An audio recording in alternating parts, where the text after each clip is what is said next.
Welcome to Pardon My Hunch, the show about the real decisions we make in business and in life, and the gut instincts we trust or wish we hadn't ignored. As always, this show is brought to you by the Vibe Method, which is a process we use and teach to help innovators and marketers nail a unique customer story and prove it will sell before they ever launch or scale.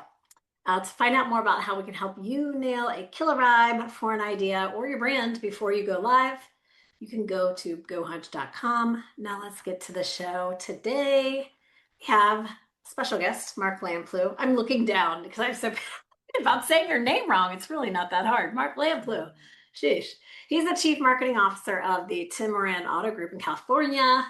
He has an awesome and diverse background, which includes being a firefighter, a podcast host. He's come from healthcare. He knows cars. He knows marketing. Today we're going to talk about, making decisions and trusting your instincts. We're not, we're both. But welcome to the show. Thanks for having me. Thanks for inviting me. Yeah, I'm glad you're here. I like to start with the same question pretty much every time. So I'm going to go with it. As you know, I'm all about, trusting our instincts, or at least, not ignoring them. But that creates, stories. People have stories about times in their career and their business journey when they felt a pull, and they had to make a decision, whether it was to do something new, launch something new, or make a change, whatever it is. I'm curious when I say that and to you, like what story might come to mind from your journey where you felt that pull and have made a decision, and whatever happened. I'd love to, for you to share it. Yeah, so as we were talking earlier before the show, I grew up, as with a firefighting background. And around 2010, I started doing marketing for like behavioral mental health facilities that wanted to treat first responders with mental health and addiction issues, PTSD, um, suicide, things like that. So Wow. I would go all around the country and if you were a program that wanted to start one of these programs, I was like the guy that you called to to help you launch it. So I would help do How the did you hire. get involved in that? I just started the first program down in Florida for a center I was working for, and it led from there. Other places heard about it. They wanted to get involved in doing it. Before like 2010, there really wasn't places really anywhere in the country, maybe like one or two, that had specialty programs that would treat those issues. Um, Now there's, you know, dozens of them, all over. But back then there wasn't. Um, so yeah, so that's what I did for, probably 8 or 9 years. And then I got a little tired of it. I wanted to get a little bit more experience outside of just doing that. So I took a position in Maryland for a large oncology practice as their head of marketing and growth. So I moved from Florida to Maryland. I worked with them for like 3 years. And then, yeah, so I always been into cars, like I was telling you before. And I said, well, I know how to do marketing and I know a lot about cars. I would like to be able to apply my, knowledge and do something I kind of like had a passion for. As a hobby, I would buy, sell cars, mainly classic cars, on my own through like Facebook and things like that. So I just started looking out there for any high level marketing positions in the automotive space. And I found this position here. Met with the owner a few times and moved me and my son out here from you know the East Coast. I've been here a little over a year now. Okay.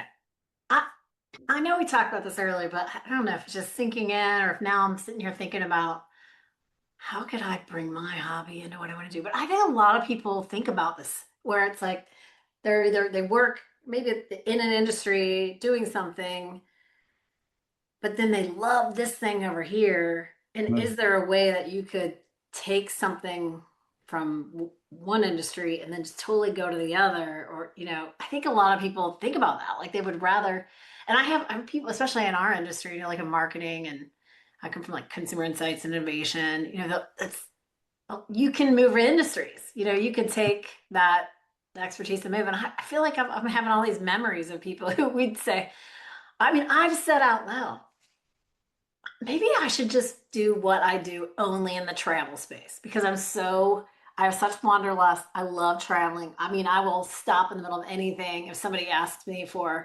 somebody's going to Jamaica and they want advice, I would tell them all the places on the island. I'm like, I'll stop in the middle of what I'm Yeah. doing I just love it. So I'm now thinking, so I have questions. So like truly, I mean, I know you love cars and you were doing this because you said you also sold cars before, or you Yeah. did say you sold cars and were paid to do it in the past. It's not only a hobby. This is something you just love cars though. Like you also just Yeah.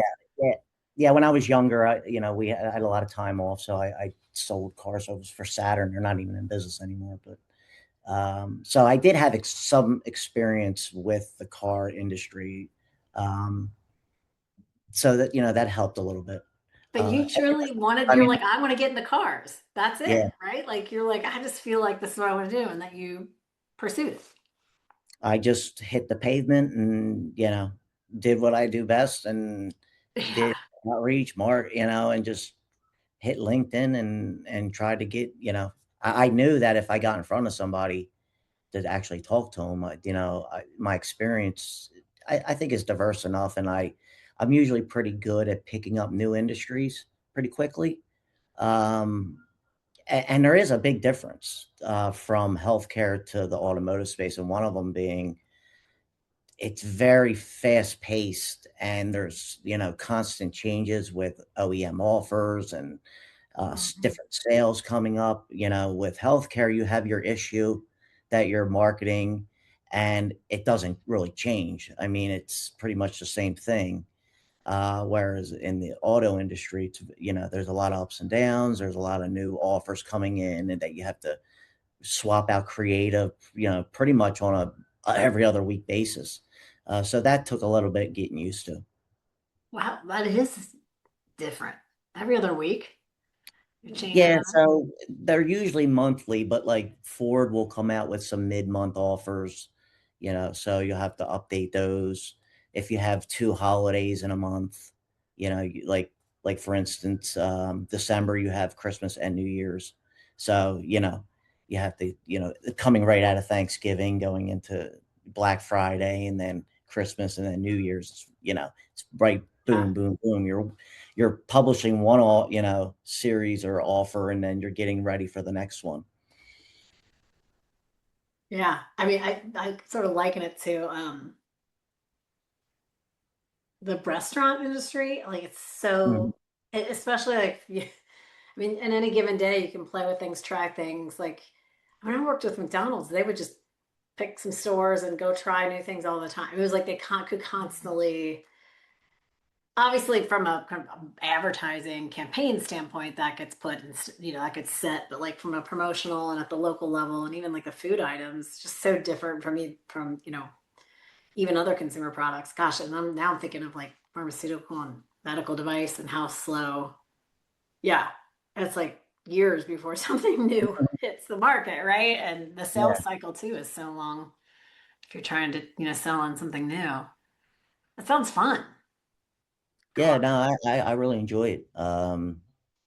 Like, yeah, I never saw myself, like I'm telling you earlier, living in California, but um, and that's about the only thing that's really been kind of difficult is, yeah, like I said, I have a custody of my 5-year-old son, and well, I've had him, on my own since he was 10 months, and I had a nanny, a live-in nanny, was an aunt of mine, back home, um, that could watch him during the day because I didn't work from home. But when I moved out here, I didn't bring her with me. So, he's in school, but I don't have any family out here. Like, so it's just me, taking care of him and working. And, so that's about the only difficult part. But we manage. How long have you been? in this role in California? So last March, Oh, God, March that's still pretty 13th. new. This Yeah, is a just a recent little over a year. decision. Yeah. Yeah. I mean, what were there any downsides other than the obvious, like, you're leaving behind people and that kind of thing, or? No, not really. Just the pain of moving across country. But they were really good to me here. They got me an Airbnb for 4 months.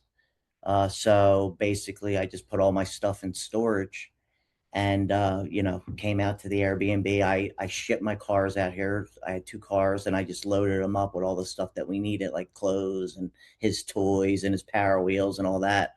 And then it gave me time to really find a place I didn't have to rush. So that worked out well. And then I just had the stuff shipped out on by a tractor trailer and delivered. Um, Other than that, no, it really hasn't been, other than the taxes out here. A Yeah. little bit different than I'm used to, but Oh my gosh, I'm sure. Yeah. yeah, I love Cali, but every time I'm there, I'm like, gosh, how do people afford it out here?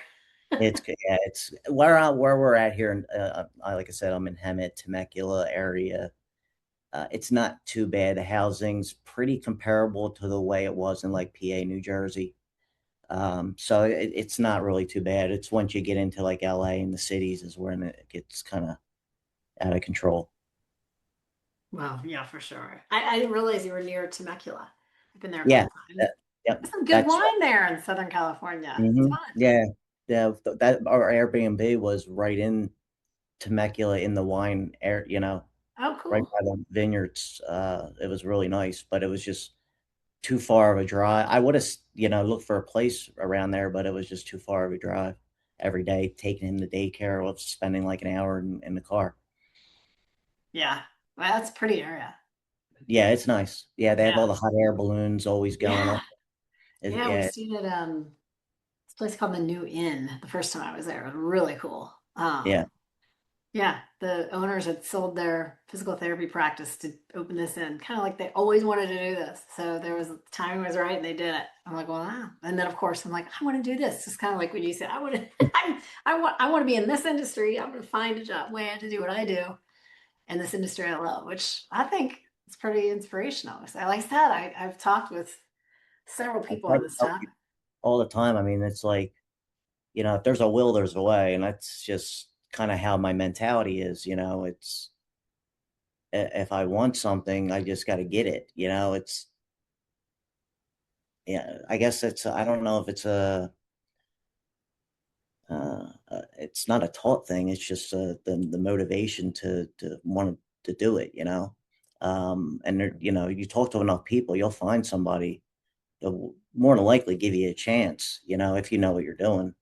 Um, but Just the yeah, that's kind initiative of how, taking, yeah, right? and I spent hours. I mean, I probably filled out thousands of applications, What were some of that the other auto industry type of jobs you? just anything related to marketing, just automotive, dealer groups and things like that. Oh, I did apply for a position at a museum, an auto museum, which I came close to getting, but I took this position. It was in Florida. An Um, auto museum? So like what kind yeah, of cars? like all classic cars and things Classic. like that. Okay. Yeah, Yeah. Probably not as fast paced as what you're doing now. yeah, and it was a Like in little terms bit of, more.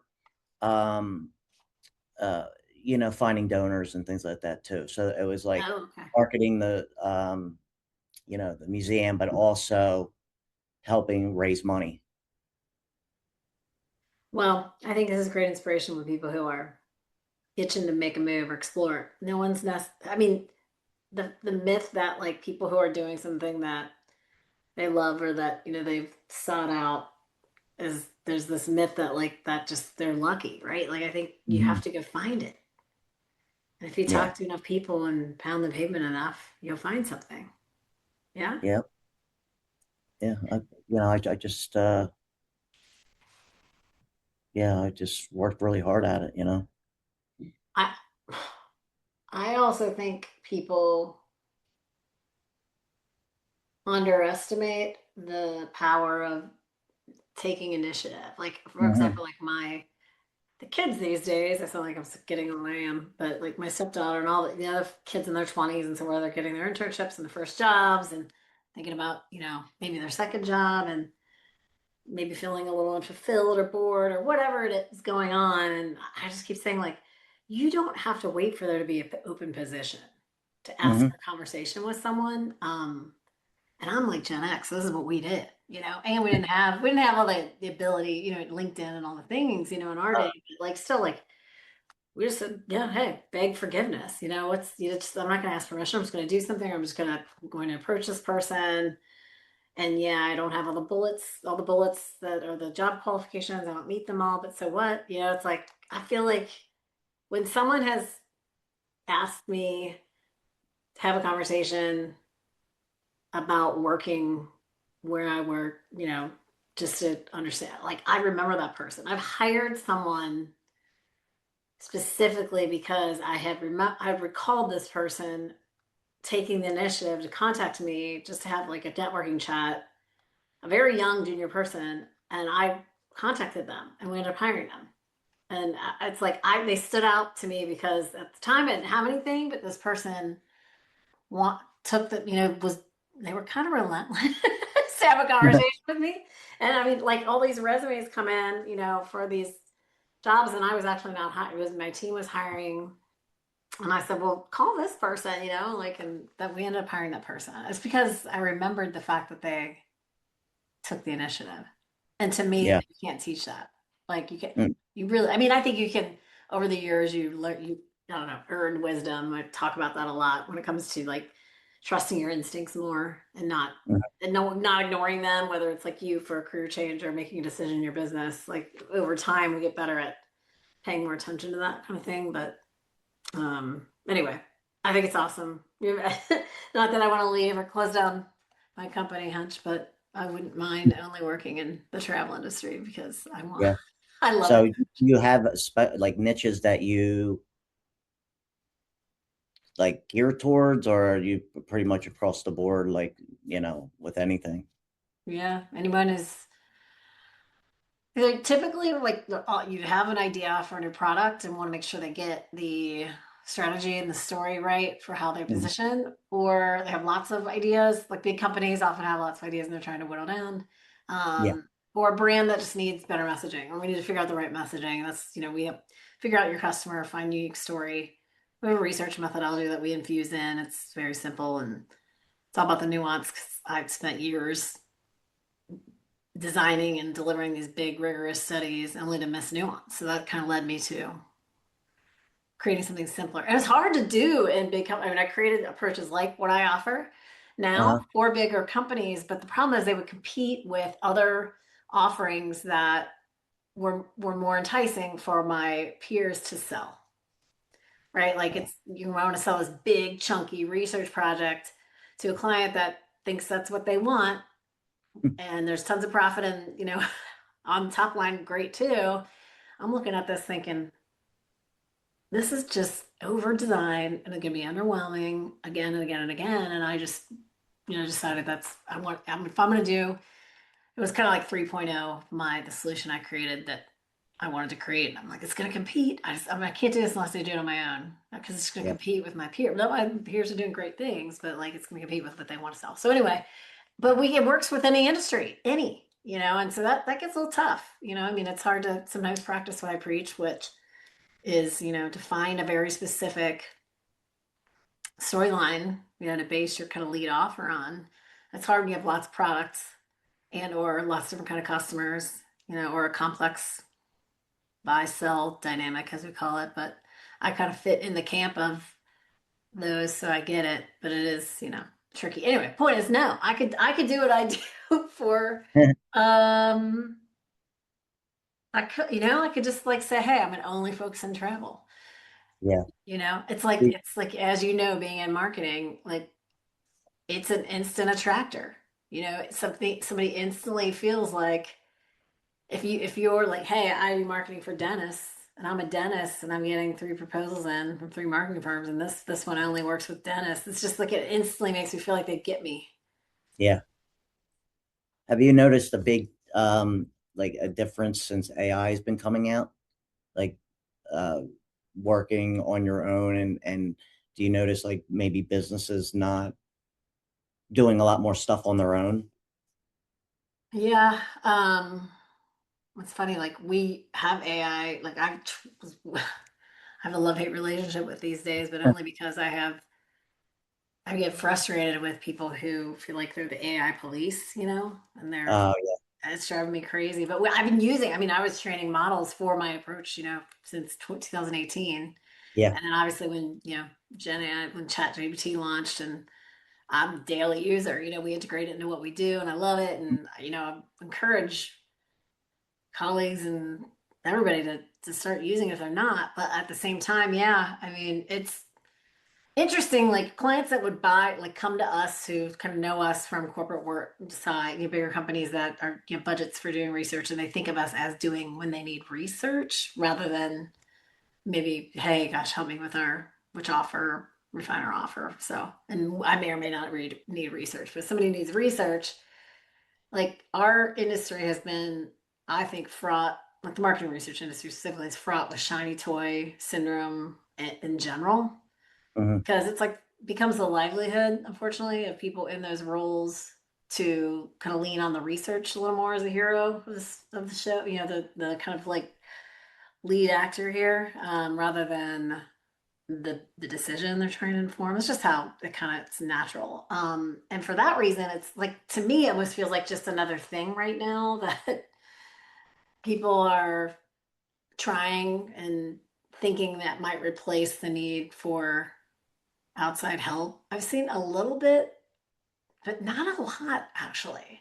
They're actually, yeah, yeah. I know in my network, from the folks that like only do like agency side, like the copy and messaging and branding, like mhm, there's a little bit more, people are, especially branding. I hear more fear, more angst, I think, from yeah, my friends who are, you'll come from like a pure branding background, like design, they're because of like, ugh, especially if they were working with smaller businesses because they're doing a lot of it in house now and just making up yeah. their own stuff.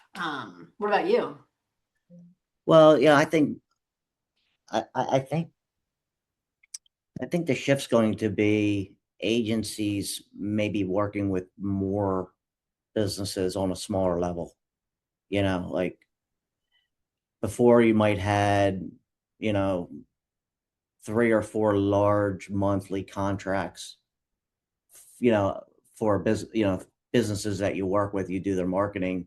Now you might have 30 small contracts because you can do more with the AI to service more clients at a smaller cost.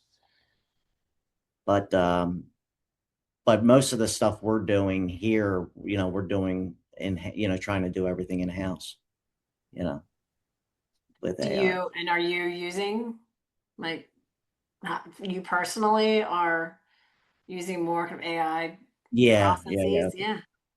Where do you get the most bang for your So buck? I mean, I've been setting up, you know, we're setting our own models up here, and uh, I'm building a whole marketing platform, you know, internally to connect all of our CRM and our marketing channels, and I build it, um, uh, agents to do outreach and buy cars and chat with people on Facebook. I mean, yeah, I'm doing all kinds of stuff.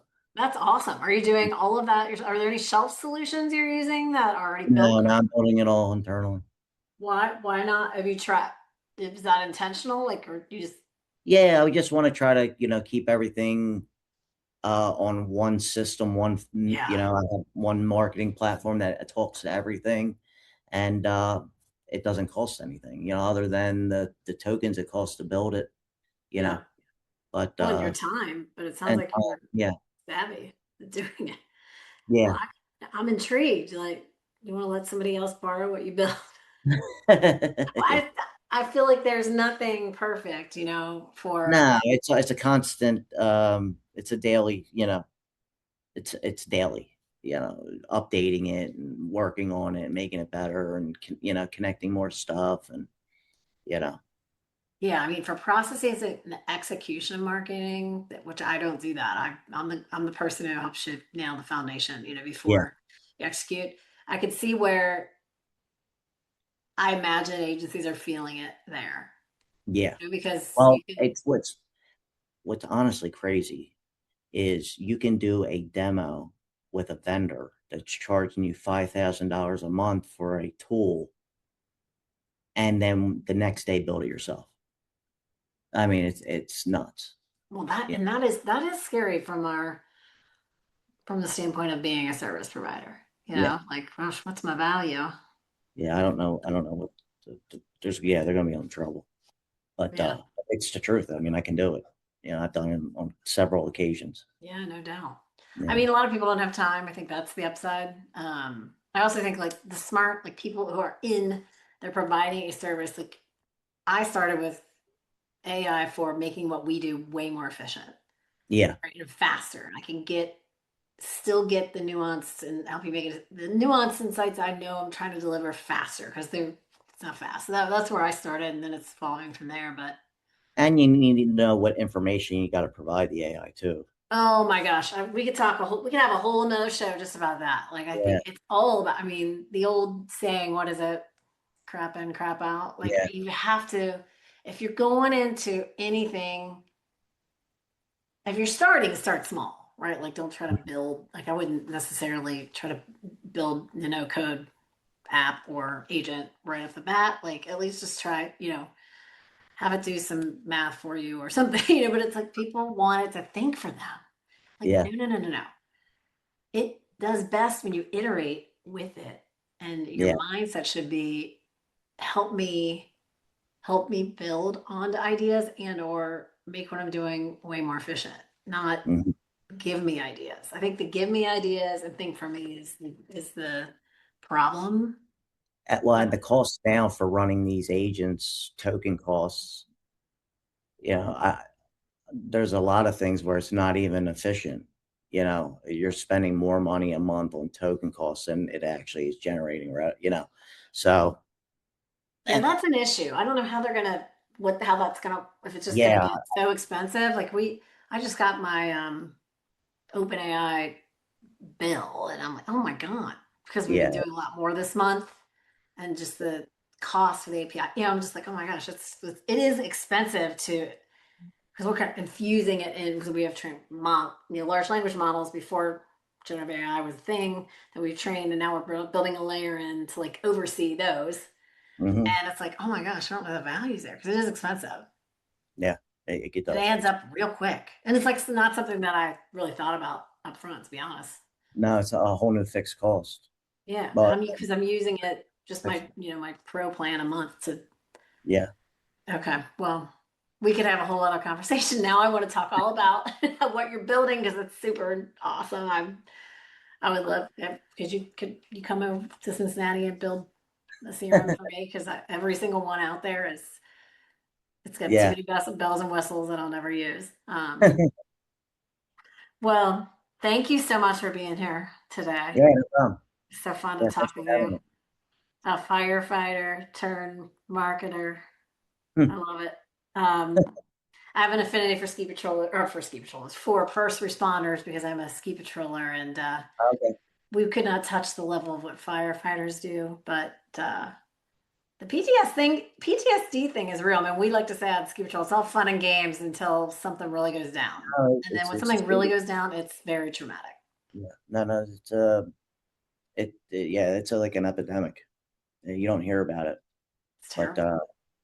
especially like law enforcement, Oh, the suicides that it's very high in firefighting. Divorce rates are like 80%. I mean, it's oh my God. yeah, Really?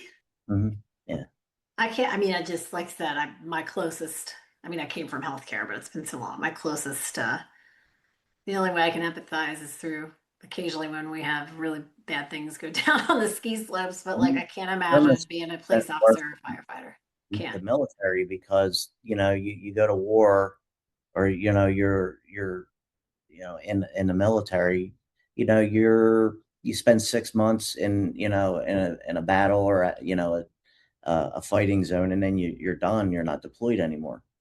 Well, law enforcement, they do it for 30 years, every day. It's I can't and imagine. nobody respects you.